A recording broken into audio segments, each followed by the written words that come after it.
قربانی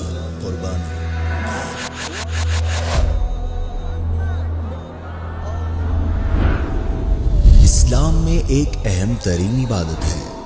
مخصوص جانور کو مخصوص دن میں بنیت تقرب ذبح کرنا قربانی ہے۔ عید الاضحیٰ کے موقع پر اللہ پاک کی رضا اور خوشنودی کے لیے دنیا بھر کے عاشقان رسول جانور ذبح کر کے قربانی کی سعادت حاصل کرتے ہیں۔ یہ عمل حضرت ابراہیم علیہ السلام اور حضرت اسماعیل علیہ السلام کی عظیم قربانی کی یاد میں کیا جاتا ہے۔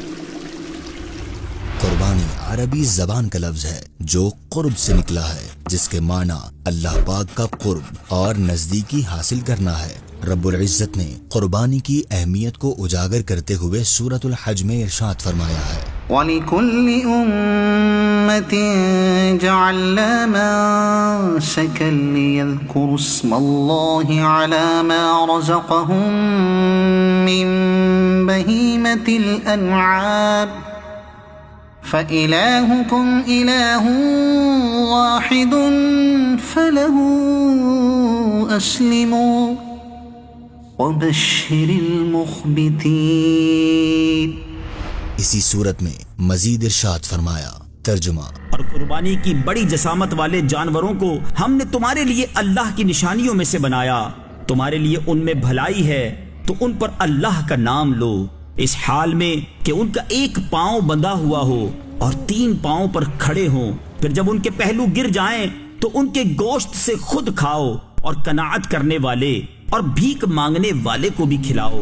اسی طرح ہم نے ان جانوروں کو تمہارے قابو میں دے دیا تاکہ تم شکر ادا کرو۔ عید الاضحیٰ کا بنیادی فلسفہ ہی قربانی، ایثار، خلوص اور اللہ کی راہ میں اپنی عزیز ترین چیز نچھاور کر دینا ہے۔ اور ہے ایثار کرنے کا مہینہ مومنو۔ ہر سال پاکستان میں لاکھوں جانور قربان کیے جاتے ہیں، گائیں، بکرے، بھیڑیں، اونٹ۔ یہ ایک بہت بڑا معاشی اور سماجی عمل بھی ہے۔ جانوروں سے سجی منڈیوں کی تو بات ہی الگ ہے، یہاں محبت بھی ہے، تجارت بھی، اور ایک تعلق بھی جو انسان اور جانور کے درمیان ان چند دنوں میں بن جاتا ہے۔ لیکن یہیں سے ہماری ذمہ داری بھی شروع ہوتی ہے۔ ہم بڑی محبت سے جانور تو خرید لاتے ہیں، لیکن کیا ہم واقعی اپنے جانوروں کا خیال رکھتے ہیں؟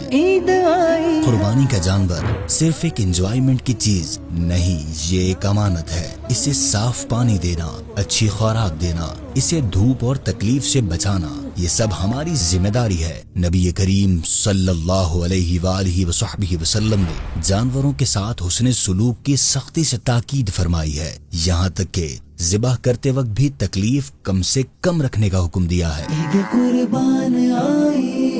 قربانی تو ہو گئی، مگر قربانی کے بعد ہمارا اصل امتحان شروع ہوتا ہے۔ کیا ہم صفائی کا خاص خیال رکھتے ہیں؟ قربانی ہمیں سکھاتی ہے کہ ہم ذمہ دار شہری بھی بنیں، علائشوں کو صحیح جگہ ٹھکانے لگانا، گلیوں کو صاف رکھنا، راستے کھلے رکھنا، یہ سب بھی عبادت کا حصہ ہے۔ اور پھر آتا ہے سب سے خوبصورت رنگ، بانٹنے کا رنگ۔ قربانی کا گوشت صرف اپنے لیے نہیں ہوتا، بلکہ رشتہ داروں، پڑوسیوں اور ضرورت مندوں کے لیے بھی ہوتا ہے۔ آپ یہ جان کر حیران ہو جائیں گے کہ ملک کے مضافاتی علاقوں میں ایسے خاندان بھی بستے ہیں جنہیں پورا سال صرف عید پر ہی گوشت کھانا نصیب ہوتا ہے۔ ان کے پاس نہ مال مویشی ہیں اور نہ ہی کوئی ذریعہ آمدن ہے، بلکہ بے یار و مددگار، زندگی کی بنیادی ضروریات سے محروم شب و روز بسر کرنے پر مجبور ہیں۔ قربانی ان لاکھوں ضرورت مندوں کے لیے کسی نعمت سے کم نہیں ہے جنہیں پورا سال 2 وقت کا کھانا بھی نصیب نہیں ہوتا۔ عید قربان ضرورت مندوں اور ناداروں کے لیے خوشیوں کا پیغام لے کر آتی ہے۔ اسی مذہبی تہوار کی بدولت مستحقین کو گوشت میسر آتا ہے۔ اللہ پاک ہمیں عمل کی توفیق عطا فرمائے، آمین۔